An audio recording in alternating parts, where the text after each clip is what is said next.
Say hi guys, welcome back to my channel K Drama Vibes. Episode की starting में चाची crown Prince को लेकर ऑफिस आती हैं। फैमिली वाले क्राउन प्रिंस को देखकर हैरान होते हैं और कहते हैं ये तो सच में तेयंग जैसा दिखता है। दादी उसका वेलकम करती है। तभी सेक्रेटरी आती है, चाय के बारे में पूछती है, कॉफी के बारे में मीन्स। क्राउन प्रिंस कहता है कि मुझे कॉफी नहीं पीनी, मुझे कुछ मीठा दे देना। तभी दादी क्राउन प्रिंस से पूछती है तुम्हारा नाम क्या है। क्राउन प्रिंस कहता है ली गैक। आगे दादी कहते हैं क्या तुम सच में मुझे नहीं जानते हैं। क्राउन प्रिंस कहता है नहीं। आगे दादी पूछती है कि तुम क्या करते हो। तभी क्राउन प्रिंस कहता है कि मैं एक राजकुमारी को ढूंढ रहा हूँ। यह सब सुन के सभी हंसने लगते हैं। तभी सेक्रेटरी आती है, सभी को कॉफी देती है और राजकुमार को याकुल्ट देती है। तभी क्राउन प्रिंस उसे टेस्ट करता है और कहता है इसका नाम क्या है। तभी चाचा कहते हैं याकुल्ट। दादी उसकी नासमझ हरकतें को देखकर इमोशनल हो जाती है और रोने लगती हैं तेयंग को याद करके। तभी क्राउन प्रिंस दादी को हौसला देता है और कहता है कि मैं वो नहीं हूँ। तभी दादी रिक्वेस्ट करती है कि तुम प्लीज मेरे तेयंग बन जाओ। तभी फैमिली दादी को समझाते हैं कि वो तेयंग नहीं है, उसे जाने दो प्लीज। अगले सीन में क्राउन प्रिंस एंड ताइमू लिफ्ट से बाहर आते हैं। तभी ताइमू क्राउन प्रिंस को पैसे देता है पर वो रिजेक्ट कर देता है और कहता है मेरे लिए याकुल ही काफी है। ऑफिस से बाहर जाते समय लॉबी में एक फैशन वीक चल रहा होता है। सभी मॉडल्स ना वॉक करती हैं। वहाँ पर ना चमकीली सभी को डायरेक्शन देती है।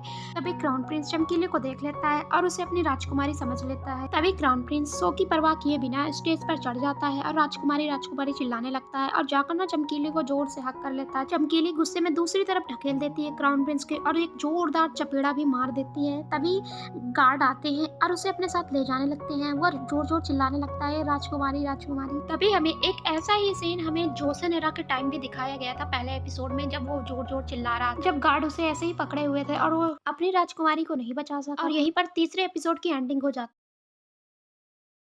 गाइस अब मैं रूफटॉप प्रिंस का चौथा एपिसोड एक्सप्लेन करूंगी। अगर आपने पुराने एपिसोड नहीं देखे हैं तो लिंक डिस्क्रिप्शन। चौथे एपिसोड की स्टार्टिंग में देखते हैं गार्ड क्राउन प्रिंस को पकड़ के बाहर दरवाजे के बाहर फेंक देते हैं। बेचारा दूर से चमकीली को देखता है पर गार्ड उसे अंदर जाने नहीं देते हैं और बाहर ही उसे रोक देते हैं। उधर दिखाया जाता है पारखा के न्यू दुकान की ओपनिंग की तैयारी जोरों शोरों से हो रही होती है। तभी वहाँ पर ओनर आता है और कहता है हमें जल्दी कॉन्ट्रैक्ट साइन कर लेना चाहिए और पारखा उसे अंदर इनवाइट करती है। बहुत ज्यादा खुश होती है कि आज फाइनली उसे दुकान मिल जाएगी। पारखा बैग से एक लिफाफा निकालती है और उसे ओपन करती है पर उसमें चेक नहीं होता है। वो बहुत ज्यादा घबरा जाती है और कहती है मैंने 40,000 का चेक तो यहीं रखा था, अब कहाँ चला गया।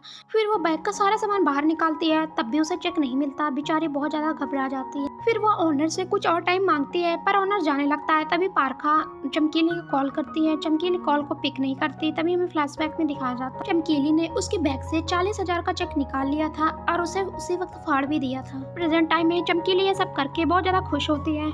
जब वो कॉल नहीं उठाती है तो बहुत ज्यादा सैड हो जाती है। पारखा ओनर से सॉरी बोलती है और कहती है मैं आज पैसे नहीं दे पाऊंगी, प्लीज मुझे कल तक का टाइम दीजिए। वो रिक्वेस्ट करती है पर ओनर एक भी बात नहीं सुनता है और बाहर चला जाता है। पारखा उससे बहुत ज्यादा रिक्वेस्ट करती है बट ओनर शॉप को बंद करने की धमकी देकर चला जाता है। वो बहुत रिक्वेस्ट करती है पर कोई फायदा नहीं होता है। तब तीनों बॉयज एनिमल कॉस्ट्यूम में आते हैं। उसके साथ दो क्यूट गर्ल मिमी एंड बेकी आते हैं। पारखा की हालत देखकर बहुत ज्यादा शॉक हो जाते हैं। तभी वहाँ पर स्ट्रॉबेरी का ट्रक आ जाता है। बेचारी पारखा ट्रक को देखकर पूरी तरह से टूट जाती है और जमीन में गिर जाती है। तभी सभी लोग आते हैं और उसे संभालते हैं। उधर ऑफिस में क्राउन प्रिंस फिर से चमकीली का पीछा करता है। तभी गार्ड आ जाते हैं, उसे रोक लेते हैं। अगले सीन में पारखा चमकीली की मॉम से मिलने जाती है। उन्हें सब कुछ बता देती है कि चेक मेरे पास था पर अब नहीं है। पारखा मॉम से रिक्वेस्ट करती है कि मुझे 40,000 रुपए दे दे वरना मैं बर्बाद हो जाऊंगी।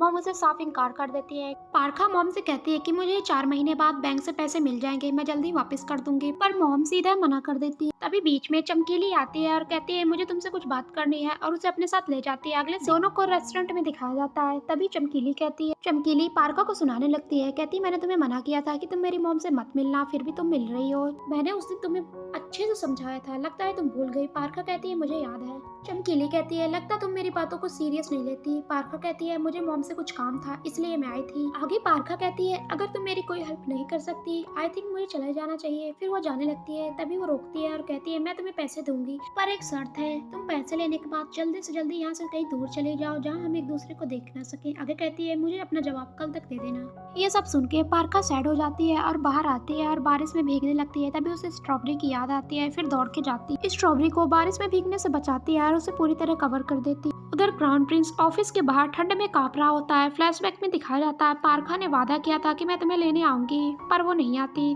वह बारिश में कांपता है और उसका वेट करता है। तभी पारखा अम्ब्रेला लेके आती है और उसे सॉरी बोलती है और कहती है चलो घर चलते हैं। तभी क्राउन प्रिंस गुस्से में कहता है कि तुम मुझे छोड़कर कहाँ चली गई थी। वो कहती है कि मुझे इम्पोर्टेंट काम था। क्राउन प्रिंस कहता है वादे से जरूरी क्या काम था, पर पारखा कुछ नहीं बताती। क्राउन प्रिंस कहता है कि तुम बहुत ज्यादा घटिया लड़की हो। फिर पारखा को बहुत गुस्सा आता है और गुस्से में चली जाती है। अगले सीन में दोनों को छत में दिखाया जाता है। फिर से फाइट होने लगती है। क्राउन प्रिंस कहता है तुम्हारे लिए पैसा ज्यादा इंपॉर्टेंट है, इसलिए तुम मुझे लेने नहीं आई थी। मैं पागलों की तरह बारिश में भीग रहा था, तुम्हारा वेट कर रहा था। पारखा गुस्से में कहती है जब तुम्हें कुछ नहीं पता है तो चुप रहो। तभी क्राउन प्रिंस फिर से उसे बहुत कुछ बोल देता है। तब पारखा गुस्से में आके कहती है तुम बहुत ज्यादा बेकार और बदतमीज इंसान हो। घटिया मैं नहीं, घटिया तुम हो। आगे कहती है तुम मुझे नहीं समझ पाए और ऊपर से लड़ रहे हो। तभी क्राउन प्रिंस कहता है कि ए लड़की अपना मुंह बंद करो। फिर क्या पारखा को गुस्सा आता है। पारखा गुस्से में एक चपेड़ मारती है। तभी उस क्राउन प्रिंस उसका हाथ पकड़ लेता है। दोनों गुस्से में एक दूसरे को घूरने लगते हैं। अगले सीन में हमें जोसेनेरा का एक सीन दिखाया जाता है जहाँ क्राउन प्रिंस अपनी वाइफ को आंगन में वेट करते हुए देखता है और फिर उसके पास जाता है और कहता है मैं तुम्हें छोड़कर कभी नहीं जाऊंगा, हमेशा तुम्हारे साथ रहूंगा। तभी क्राउन प्रिंस उसे हक कर लेता है। दोनों में ना बहुत अच्छा मोमेंट बनता है। इन दोनों के क्यूट मोमेंट के बीच फोन की रिंगटोन बजती है।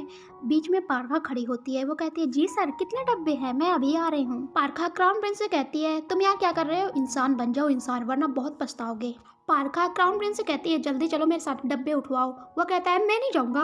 पारखा कहती है ऐसे कैसे नहीं जाओगे, और उसका हाथ पकड़ के घसीट के ले जाती है। कहती है चल मेरे साथ। क्राउन प्रिंस और राजकुमारी को दोनों को अलग कर देती है। क्राउन प्रिंस जोर से चिल्लाता है ये एक सपना होता है। तभी वो उठता है, कहता है क्या यार कितना घटिया सपना था। ये सीन इस एपिसोड का सबसे ज्यादा फनी सीन था। अगले दिन सभी लोग नाश्ते पर वेट करते हैं। तभी पारखा गुस्से में आती है और बाहर चली जाती है। बेचारे बहुत भूखे होते हैं। तभी यंगसुल कहता है मैं अभी बाहर जाकर कुछ लेकर आता हूँ। तभी मैम्बो कहता है ये जंगल नहीं है जहाँ तुम्हें कोई भी एनिमल मिल जाएगा। वे चीसन जनरल स्टोर से इंस्टेंट नूडल खरीदने के लिए रिक्वेस्ट करता है। तभी क्राउन प्रिंस कहता है हमारे पास इतने पैसे नहीं है। अगले सीन में पारखा अपनी न्यूयॉर्क फ्रेंड एमी से मिलने जाती है। उसकी शादी हो गई थी। वो अपने हस्बैंड के साथ कोरिया आई होती है। तभी पारखा उनसे मिलती है, उनसे हेलो बोलती है। तभी पारखा उन्हें गिफ्ट देती है जिसमें ना ब्यूटीफुल एक क्यूट सी डॉल होती है। दूसरी तरफ बेकी घर में आती है और कहती है कहाँ मर गए सारे। तभी ना तीनों बॉयज डोर ओपन करते हैं। वे कहती है कि तुम्हारे लिए एक पार्ट टाइम जॉब है। तीनों बॉयज राजकुमार से कहते हैं कि हम जल्दी काम से वापस आ जाएंगे। सीन में मैम्बो को पार्किंग गैरेज में जो ट्रांसपोर्ट होते हैं उन्हें डायरेक्शन का काम मिलता है। उसकी गलत डायरेक्शन की वजह से बहुत बड़ा ट्रैफिक जाम हो जाता है। दूसरी तरफ यंगसोल को कैफे में जॉब मिलती है। तभी एक वुमेन आती है, उसे कॉफी मांगती है एंड पेमेंट के लिए एक कार्ड देती है। यंगसोल कहता है क्या तुम मुझे पागल समझ रही हो, मुझे जल्दी पैसे दो।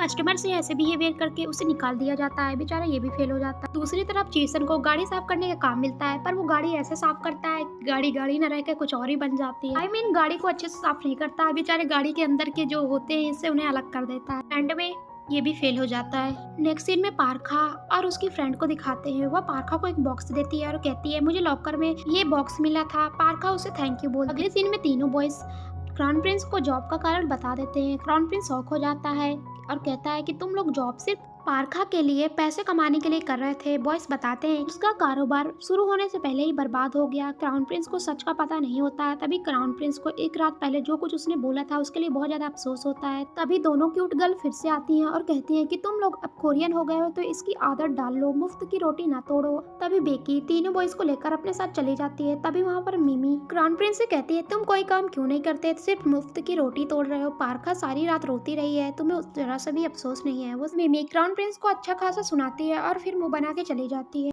उधर पारखा अपनी फ्रेंड को गुड बाय बोलती है। एमी कहती है तुम मेरी बात पे थोड़ा ध्यान देना, फिर वो चली जाती है।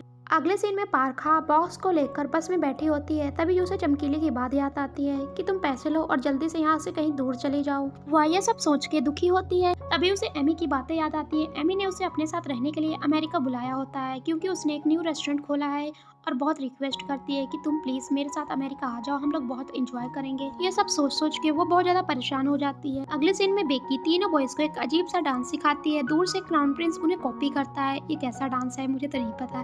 तीनों बॉयज एनिमल कॉस्ट्यूम में होते हैं। तभी वहाँ पर मिमी आती है और कहती है जल्दी से रेडी हो जाओ। मिमी समझाती है कि तुम लोग चुपचाप डांस करना, कुछ भी मत बोलना। आगे कहती है अब जल्दी से यहाँ से जाओ। फिर मिमी क्राउन प्रिंस के पास आती है और कहती है तुम्हारा क्या होगा ये रब ही जाने। फिर वह मुंह बना के चले जाती है। क्राउन प्रिंस बस उसे देखता ही रहता है। अगले सीन में मिमी स्ट्रॉबेरी का स्टॉल लगा लेती है और फिर तीनों बॉयज को डांटती है कि अच्छे से डांस करो। फिर उसे बताती है कि कैसे डांस करना है।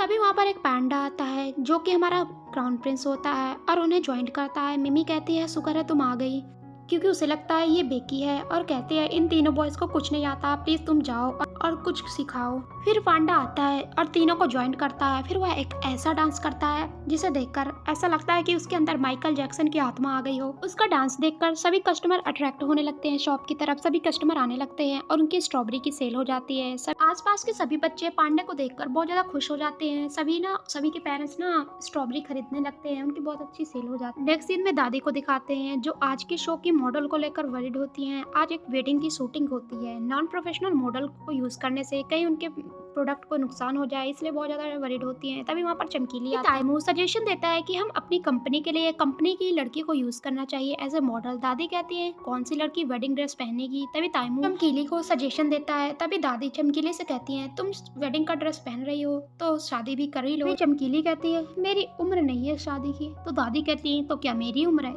यह सब सुन के सभी हंसने लगते हैं। अगले सीन में पारखा दूर से अपनी स्ट्रॉबेरी स्टॉल पर भीड़ देखती है और सभी की मेहनत करते हुए देखकर बहुत खुश होती है।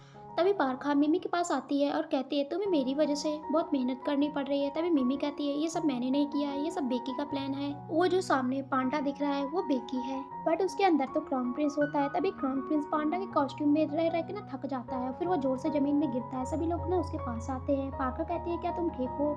क्राउन प्रिंस कहता है हाँ। अगले सीन में यंगसोल हॉस्पिटल में होता है। तभी वहाँ पर पारखा आती है। यंगसोल कहता है बेकी अंदर है, जाओ उसे मिल लो, उसे भी सच्चाई पता नहीं होती। सो गाइस इस एपिसोड का अगला पार्ट मैं कल अपलोड करूंगी एंड सॉरी कि कल मैं वीडियो अपलोड नहीं कर पाई। सो गाइस अगर आपको वीडियो अच्छी लगे तो कमेंट में जरूर बताना। Thank you so much love and support के लिए। Thank you.